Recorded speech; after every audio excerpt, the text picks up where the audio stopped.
전능하사 천지를 만드신 하나님 아버지를 내가 믿사오며 그 외아들 우리 주 예수 그리스도를 믿사오니 이는 성령으로 잉태하사 동정녀 마리아에게 나시고 본디오 빌라도에게 고난을 받으사 십자가에 못 박혀 죽으시고 장사한 지 사흘 만에 죽은 자 가운데서 다시 살아나시며 하늘에 오르사 전능하신 하느님 편에 앉아 계시다가 저리로서 산 자와 죽은 자를 심판하러 오시리라.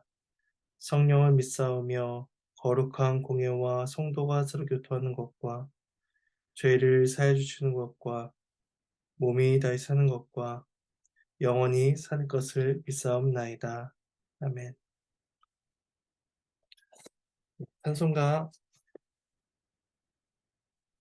279장 찬송하시겠습니다. 찬송가 279장 1절과 4절을 찬송하시겠습니다. 함께 찬송하시겠습니다. 인내하신 구세 주여 내가 비오니 죄인 오라실 때에 날 부르소서. 주여 주여 내가 비오니 죄인 오라실 때에 날 부르소서. 만복 근원 우리 주여 위로하소서.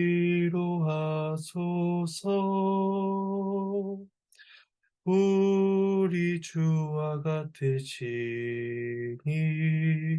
어디 있을까? 주여 주여 내가 비오니 죄인 오라실 때에 날 부르소서. 아멘.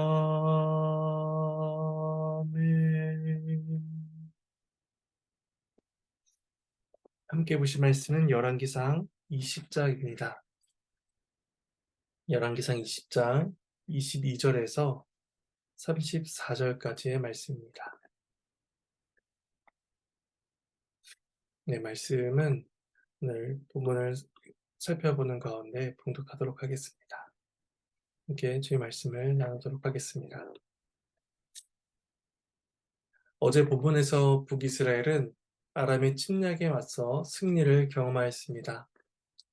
그들이 얻은 승리는 자신들의 군사력이나 지혜에 의한 것이 아니라 하나님께서 승리를 약속하셨고 그 약속을 이루어 주셨기에 가능한 일이었습니다. 하나님께서는 아합과 같이 악한 자에게도 선지자를 보내셔서 하나님의 긍휼과 역사하심을 맛보게 해주셨습니다. 그런데 패배하고 돌아간 아람이 군사를 재정비하여 2차로 북이스라엘을 침략하게 됩니다. 하나님께서는 또다시 아합에게 선지자를 보내사 승리를 얻게 하시고 하나님의 살아계심을 경험케 해주십니다. 아합은 과연 이런 하나님의 자비하심 앞에서 회개하고 또 하나님의 은혜를 구하게 되었을까요? 우리 오늘 말씀을 통해서 하나님의 교훈을 살펴보게 됩니다. 22절에서 보면은 아람의 침공을 대비하며 공고하신 장면이 나옵니다. 말씀을 봉독하도록 하겠습니다. 그 선지자가 이스라엘 왕에게 나와 이르되 왕은 가서 힘을 기르고 왕께서 행할 일을 알고 준비하소서. 해가 바뀌면 아람 왕이 왕을 치러 오리이다 하니라. 여기서 그 선지자는 1차 전쟁 때에 여호와의 말씀을 전했던 사람입니다. 아합이 그 선지자를 다시 마주하게 되었을 때에 그는 앞서 경험했던 하나님의 약속과 그 약속의 성취를 다시금 떠올릴 수가 있었을 것입니다. 아합에게 있어 그보다 더 확실한 보증은 없었던 것이죠. 하나님은 그 선지자를 재차 보내셔서 아람이 다시 침공할 것을 예고하십니다. 그래서 아합이 해야 하는 일은 힘을 기르고 준비하는 것이다 라고 가르치십니다. 1차 전쟁에서는 적은 병사 수로도 전쟁에서 이기게 하신 하나님께서 이번에는 전쟁에 대비하라 라고 가르치십니다. 왜냐하면 그것이 왕의 의무이며 또 역할이기 때문입니다. 하나님은 분명히 이스라엘의 병사 없이도 승리를 주실 수 있는 분이셨지만 맡겨진 일을 충성되게 감당하게 하심으로써 하나님의 은혜를 경험하게 하십니다. 우리 또한 각자에게 주어진 일에 신실하며 충성되어야 한다는 사실을 우리는 기억하게 됩니다. 이어진 23절과 25절은 아람의 북이스라엘 침공에 대한 그 준비 과정을 보여주고 있습니다. 말씀을 봉독하도록 하겠습니다.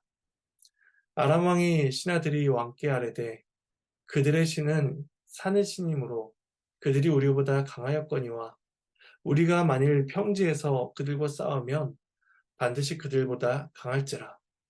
또 왕은 이 일을 행하실지니 곧 왕들을 제하여 각각 그곳에서 떠나게 하고 그들 대신에 총독들을 두시고 또 왕의 잃어버린 군대와 같은 군대를 왕을 위하여 보충하고 말은 말대로 병거는 병거대로 보충하고 우리가 평지에서 그들과 싸우면 반드시 그들보다 강하리이다. 왕이 그 말을 듣고 그리하니라. 여기에서는 장소가 전환되고 있습니다. 23절에서는 북이스라엘이었다면 여기에서는 아람, 그것도 가장 은밀한 곳인 왕궁에서의 회의가 생생히 기록되어 있습니다. 이것은 하나님께서 아합에게 승리를 주시기에 충분한 전지전능한 분이라는 사실을 우리에게 확인시켜 주고 있습니다. 아람은 매우 긴밀하게 논의하며 전략을 짜고 있지만 하나님은 그들의 긴밀한 논의조차도 완전히 간파하고 계십니다. 1차 전쟁에서 실패를 맛본 아람은 보완책을 마련해 갑니다. 그 보완책은 이스라엘의 신인 여호와를 무력하게 만들자라는 것이었습니다. 오늘날에도 사람들은 비슷한 신관을 가지고 살아갑니다. 어떠한 것을 관장하는 신이 있다라고 생각하는 것이죠. 고대 근동의 사람들은 각 신들이 특정한 지역을 다스린다라고 생각했습니다. 그래서 아람은 생각하기를 여호와라는 신은 가나안 산지에서만 능력을 발휘한다라고 생각했던 것입니다. 그래서 그들은 평지에서 싸우면 자신들이 이길 것이다라고 자신합니다.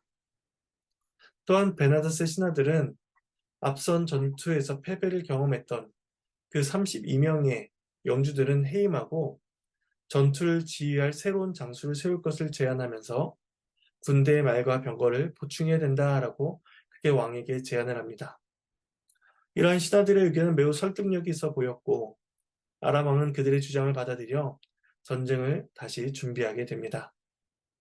하지만 그들이 알지 못한 한 가지가 있었습니다.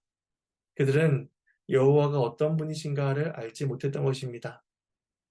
여호와께서는 애굽을 치시고 또 홍해를 가르시며 또 성을 무너뜨리기도 하시고 모든 만물을 주관하시는 분이시다라는 사실을 그들은 알지 못했던 것입니다.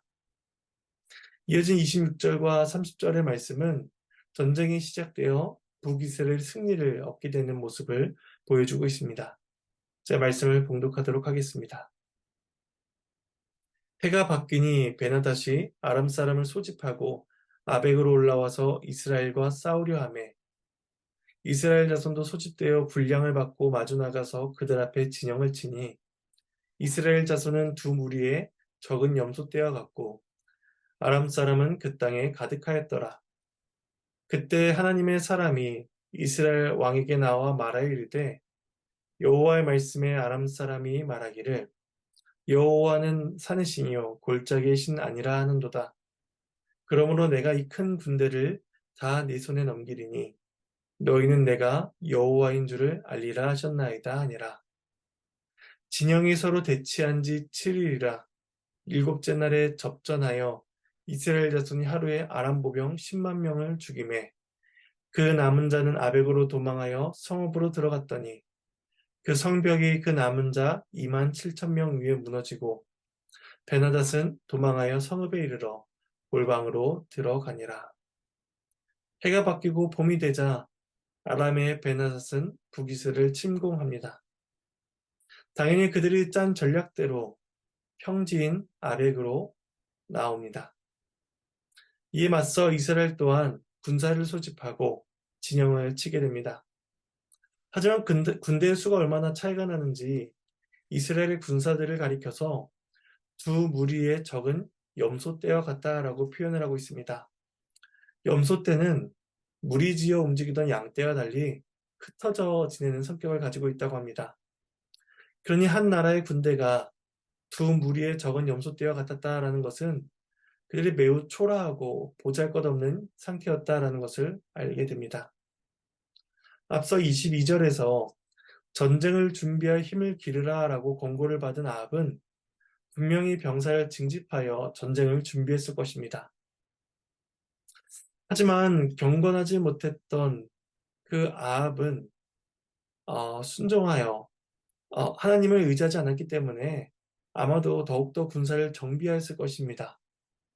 설령 아합이 경건한 사람이었다라고 생각한다면 그는 그 말씀에 순종하여 역시나 힘을 길렀을 것입니다. 순종하여 힘을 길렀거나 혹은 순종하지 않았어도 병사들을 모집하여 힘을 길렀을 것이 아합이었을 것입니다. 아합은 분명하게 군사를 정비했을 것이죠. 하지만 그가 준비한 군대의 모습은 염소떼와 같다라고 평가를 받을 정도로 너무나 미약했습니다. 반면에 아람 사람들은 그 땅에 가득할 정도로 강력했다라고 성경은 기록하고 있습니다. 과연 이스라엘이 이러한 전쟁을 막아낼 수 있었을까요? 28절에 보시면 그때에 하나님의 사람이 아합에게 나와 여호와의 말씀을 전하게 됩니다. 이스라엘이 낙심할 만한 바로 그때에 하나님은 이전에 보내셨던 그 사람을 다시 보내고 계십니다. 그리고 약속을 주시고 힘을 주십니다. 저들은 내가 산의 신이기 때문에 힘을 발휘하지 못할 것이라 라고 생각하지만 내가 여호와가 이 큰 군대를 너의 손에 넘기겠다라고 말씀하고 계신 것입니다. 하나님을 왜곡하고 속단한 자들을 향해 하나님은 자신의 능력과 살아계심을 나타내 보이실 것이다 라고 약속을 주고 계십니다. 하지만 이것은 아람 군대를 패퇴시키는 것에만 목적이 있지 않고 이스라엘을 향한 또 다른 목적이 있으셨습니다. 그것은 너희는 내가 여호와인 줄을 알리라 하는 것이었습니다. 하나님께서는 온 세상을 다스리실 때에 믿는 자나 믿지 않는 자, 모든 만물을 다 통치하십니다. 그런데 하나님은 그 가운데에 믿는 자들을 향한 특별한 다스림을 베풀어 주십니다. 마치 남편이 아내를 사랑하듯이 또 아버지가 자녀를 양육하듯이 하나님의 다스림 가운데 선택한 자들을 향한 특별한 은혜를 베풀고 그들을 대하십니다. 따라서 창조주 하나님의 통치를 받되 믿는 자들은 특별한 은혜의 통치를 받고 있는 것입니다. 하나님의 통치가 아람을 향해서는 죽음의 심판으로 주어지고 있다면 이스라엘을 향해서는 사랑과 긍휼로서 베풀어지고 있는 순간이었습니다. 아합과 북이스라엘은 이 일로 인하여서 여호와만이 살아계신 하나님이시다라는 사실을 알고 그 앞에 나와야만 했습니다. 이제 양 군대가 대치한 지 7일째 되는 날, 적은 염소떼와 같던 이스라엘과 아람의 군대가 전쟁을 하게 충돌을 일으키게 됩니다. 그리고 그날 하루에 10만 명의 아람 군대를 죽이게 되는 일이 발생하게 됩니다. 그리고 그때 살아남은 자 2만 7천 명의 아람 누사들은 주변의 성읍으로 도망하게 되는데 그때 갑자기 그 성벽이 그들 위에 무너져 내리게 됩니다. 강력한 군대도 요새와 같던 성읍도 그들을 향한 하나님의 손길을 막아내지 못한 것입니다. 여호와께서는 산의 하나님이 아니라 전능하신 하나님이시다라는 사실을 스스로 증명하여 내셨습니다. 기세에 등등하던 베나닷은 도망하여 겨우 골방으로 들어가게 됩니다. 아람 군대가 도망하여 자신의 나라로 피신한 것이 아니라 아벡 평지에서 싸우다가 그 근처의 성읍으로 겨우 들어가게 된 것입니다. 멀리 도망하지를 못했는데 그 피신한 성경마저도 무너져 버리니 베나닷은 겨우겨우 그곳의 가장 구석진 골방으로 피신했던 것입니다. 이제 아합과 이스라엘 백성들은 여호와가 하나님이신 줄을 알고 그 앞에 나오는 일만 남게 되었습니다. 그런데 이야기는 다시 아람의 모습으로 그 장면이 바뀌게 됩니다. 31절에서 33절 말씀을 제가 봉독하도록 하겠습니다. 그의 신하들이 그에게 말하되 우리가 들은즉 이스라엘의 집의 왕들은 인자한 왕이라 하니 만일 우리가 굵은 배로 허리를 동이고 테두리를 머리에 쓰고 이스라엘의 왕에게로 나아가면 그가 혹시 왕의 생명을 살리리이다 하고 그들이 굵은 배로 허리를 동이고 테두리를 머리에 쓰고 이스라엘의 왕에게 이르러 이르되 왕의 종 베나닷이 청하기를 내 생명을 살려주옵소서 하더이다. 아합이 이르되 그가 아직도 살아있느냐? 그는 내 형제이니라. 그 사람들이 좋은 징조로 여기고 그 말을 얼른 받아 대답하여 이르되 베나닷은 왕의 형제니이다. 왕이 이르되 너희는 가서 그를 인도하여 오라. 베나닷이 이에 왕에게 나오니 왕이 그를 병거에 올린지라. 베나닷의 신하들은 또 다른 꾀를 냅니다. 이스라엘의 왕은 인자하다라는 사실이었습니다. 그들의 말은 일정 부분 맞는 내용이기도 했습니다. 왜냐하면 이스라엘 왕들은 하나님께서 인자하시듯이 인자해야 했으며 또한 하나님께서 공의로우시듯이 그들 또한 공의로워야 했기 때문입니다. 그래서 아람의 신하들은 항복과 회개의 표시로서 배를 허리를 동이고 줄을 머리에 씀으로써 아합 왕에게 나아가게 됩니다. 그리고 자신들의 생명을 살려달라고 간청하는 것이죠. 아합의 반응은 그들의 예상대로였습니다. 앞서 하나님은 예상하되 그들의 신은 사는 신이니 분명히 일 것이다 라고 했던 그 예상은 빗나갔지만 이제 아합에 대한 그들의 예상은 그대로 적중하게 됩니다. 그래서 아합이 베나닷을 형제로 부르게 됩니다. 그리고 베나닷이 살아있다라는 그 이야기를 들은 아합은 이제 그 베나닷을 자신에게 데려오게 하게 하면서 그 베나닷을 자신의 병거에 태우게 됩니다. 이로써 아합은 베나닷을 자신과 동등한 자로 대우하는 것을 만방에 보이게 됩니다. 그래서 마지막으로 34절에서 베나닷이 아합에게 한 가지 조약을 제안하게 됩니다. 마지막으로 34절 말씀을 봉독하도록 하겠습니다. 베나닷이 왕께 아뢰되 내 아버지께서 당신의 아버지에게서 빼앗은 모든 성읍을 내가 돌려보내리이다. 또 내 아버지께서 사마리아에서 만든 것 같이 당신도 다메섹에서 당신을 위하여 거리를 만드소서.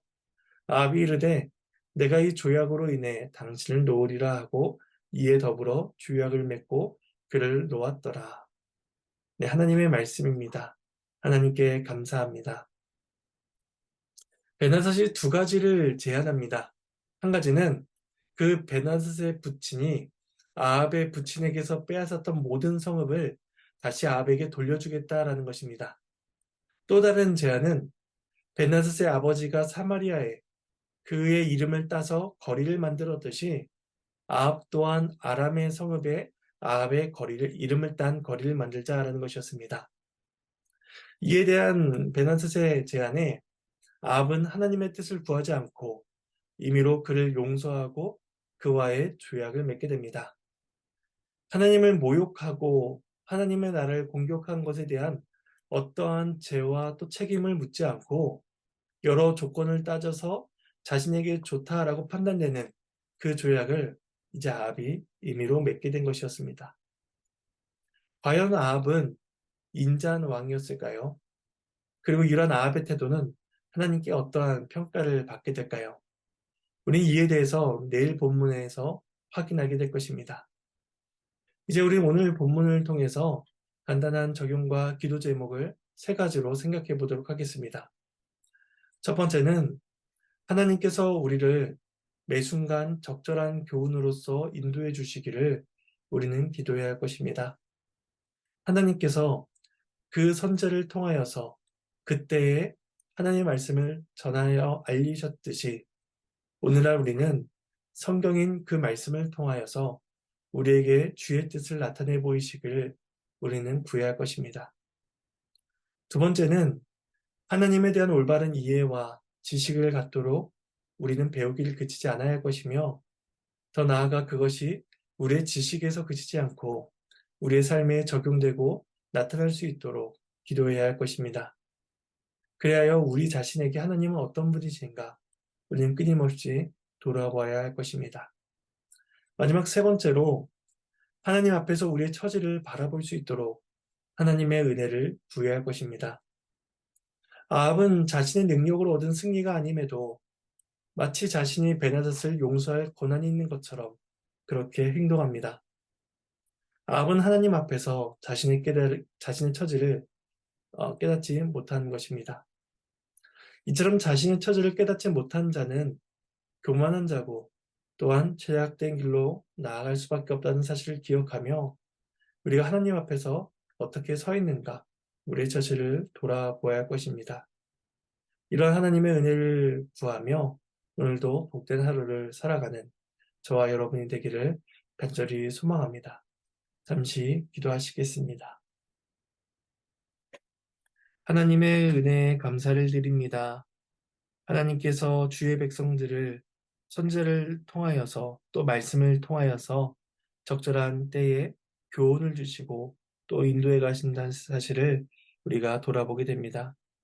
하나님께서 우리에게도 은혜를 베풀어 주시사 때에 맞는 말씀으로써 생각나게 하시고 또 하나님께서 적절한 교훈으로써 우리를 인도해 가시며 그 선하신 손의 손길을 우리가 맛보아 경험할 수 있도록 도와주시옵소서. 그 말씀 앞에 겸손하게 하시고 그 말씀의 인도를 받아갈 때에 우리가 하나님의 도우심이 없이는 결코 살아갈 수 없는 자들임을 깨달아 알아갈 수 있도록 도와주시옵소서. 그리하여 하나님을 알고 또 우리 자신을 알아가는 그러한 복된 은혜를 경험하게 하여 주시옵소서. 감사를 드리며 이 모든 말씀 예수님의 이름으로 기도드립니다. 아멘. 네, 주님께서 가르쳐 주신 기도로 마치겠습니다. 하늘에 계신 우리 아버지여 이름이 거룩히 여김을 받으시오며 나라가 임하시오며 뜻이 하늘에서 이루어진 것 같이 땅에서도 이루어지리이다. 오늘 우리에게 일용할 양식을 주시옵고 우리가 우리에게 죄 지은 자를 사하여 준 것 같이 우리의 죄를 사하여 주시옵고 우리를 시험에 들게 하지 마시옵고 다만 악에서 구하시옵소서. 나라와 권세와 영광이 아버지께 영원히 싸움나이다. 아멘.